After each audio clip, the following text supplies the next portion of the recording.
नमस्कार। साहित्य तक के बुक कैफ़े के एक दिन एक किताब में मैं जयप्रकाश पांडे आपका स्वागत करता हूं। आज शुक्रवार है और वादे के मुताबिक मैं एक काव्य संकलन वाया नई सदी इसके साथ उपस्थित हूं। इसके रचनाकार हैं श्री प्रकाश शुक्ल।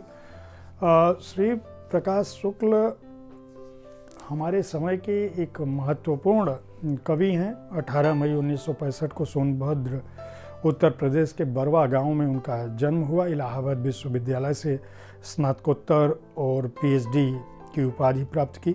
अभी काशी हिंदू विश्वविद्यालय में हिंदी विभाग के प्रोफेसर हैं और भोजपुरी अध्ययन केंद्र के समन्वयक के रूप में भी काम कर रहे हैं।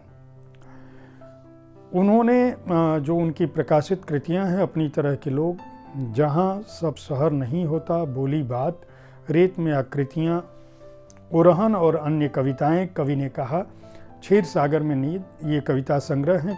कुछ आलोचना पुस्तकें भी प्रकाशित हो चुकी हैं। इन कविताओं में कवि का समय दर्ज है, साथ साथ उस समय को लेकर जो कवि का आक्रोश है वह भी सामने आता है। साथ ही साथ कवि की यह मान्यता है कि वर्तमान समय में भारतीयता का क्षरण हो रहा है और उस क्षरण में मनुष्यता जो है वह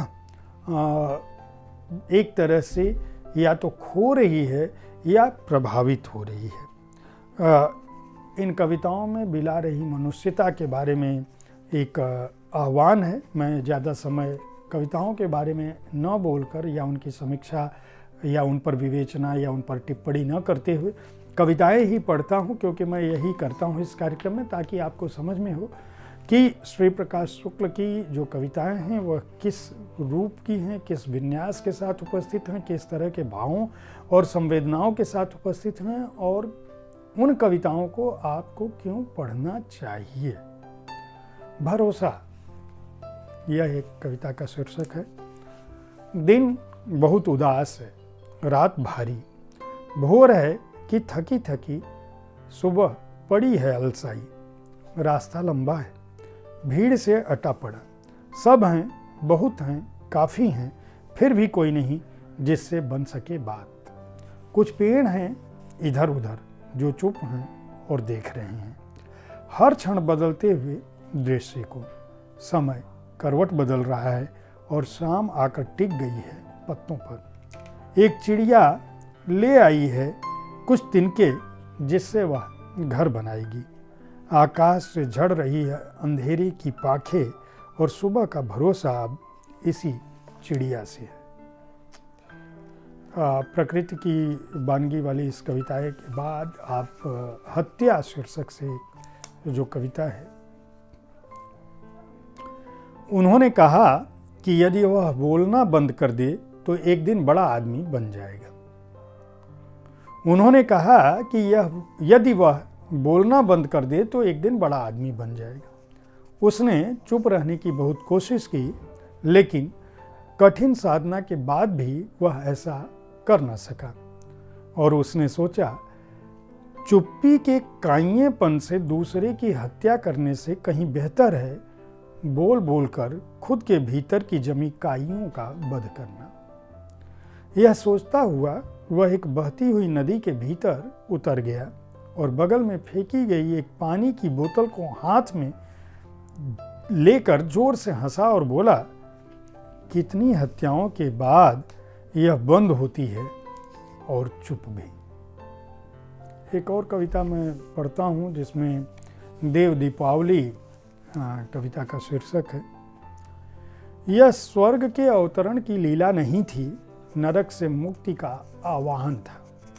जहां दीपक की निथरती लौ में गंगा निखर उठी थी। भीतर का बैठा हुआ त्रिपुरासुर अनंत तक प्रकाशित हठीली किरणों में बिखर गया था। घाटों के आनन आज पूर्णिमा की आभा में आलोकित थे, जहां शिवारूप संग शिव गिरजा भी शामिल थी। यह हर का मोह नहीं, नैहर का छोह था जो अभी अभी छूटा था। दीपित मुख त्रिपुर सुंदरी लहरों से अभिषेक कर रही थी। लहरें जो जल और नाव की ताल से छूट छूट टकरा रही थी तट से, जिसमें कवि के शब्द जाने कब से थिरक रहे थे। नतमुख आकाश आज उन्नत भाल धरती को चूम रहा था। यह पलक का फलक से मिलन था, मन का पाताल जहां धरती का आंचल बन झूम रहा था। एक और कविता मैं इस संकलन से पढ़ता हूं। मत की बात।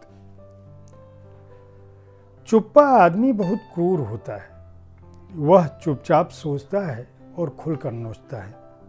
बोलता आदमी भयावह होता है। वह बोल बोल के सोचता है और चुपचाप कोचता है। चुप्पा जब बोलने लगे तो यकीन कीजिए सब महफूज हैं, जैसे कि लोकतंत्र के आंगन में बसंत की बयार। लेकिन बोलता आदमी जब चुप हो जाए तो समझिए कि इस व्यवस्था में एक तानाशाह का आगमन हो चुका है। तानाशाह सीधे सादे वेश में नहीं आता। वह हमारे मुंह से प्रवेश करता है और जीभ को चीरता हुआ अतड़ियों में उतर जाता है। इस समय मेरे पेट में जो जलन हो रही है वह एक तानाशाह के नाखूनों में फंसी हुई बारूद की जलन है, और दिमाग में जो खरोच है वह एक बोलते आदमी को चुप बनाए रखने के लिए वक्त बेवक्त उठी हुई उंगलियों की खोज है। मैं इस खोज का विरोध करता हूँ और चुप्पी के समानांतर मुखर आदमी के पक्ष में अपना बयान देता हूँ। जाहिर सी बात है इस समय मैं मन की नहीं मत की बात कर रहा हूँ। बेहद उम्दा कविताएं इस संकलन में शामिल हैं। इसको राधा कृष्ण प्रकाशन, जो राजकमल प्रकाशन का सहयोगी उपक्रम है, उसने प्रकाशित किया है। हार्ड बाउंड संस्करण का मूल्य 495 रुपये है। इस पुस्तक को, काव्य संग्रह को, कविता संग्रह को, काव्य संकलन को आप खरीद कर पढ़ सकते हैं अगर आप अच्छी कविताओं के शौकीन हैं। अगले शुक्रवार मैं दूसरे किसी कविता संग्रह के साथ, उसकी चर्चा के साथ उपस्थित होऊंगा। अगर कविताओं के शौकिया आप कविताएं पढ़ते हैं या कविताओं को पढ़ने के बारे में आपकी रुचि है तो आप हमारे कार्यक्रम को हर शुक्रवार को देख सकते हैं। अगर पुस्तकों में आपकी रुचि है तो मैं हर दिन एक किताब में पुस्तकों की चर्चा करता हूँ। उस किताब के बारे में, एक किताब के बारे में अपनी राय रखता हूँ। साहित्य तक देखते रहें, बुक कैफे देखते रहें और अपनी राय से अवगत कराना न भूलें। धन्यवाद।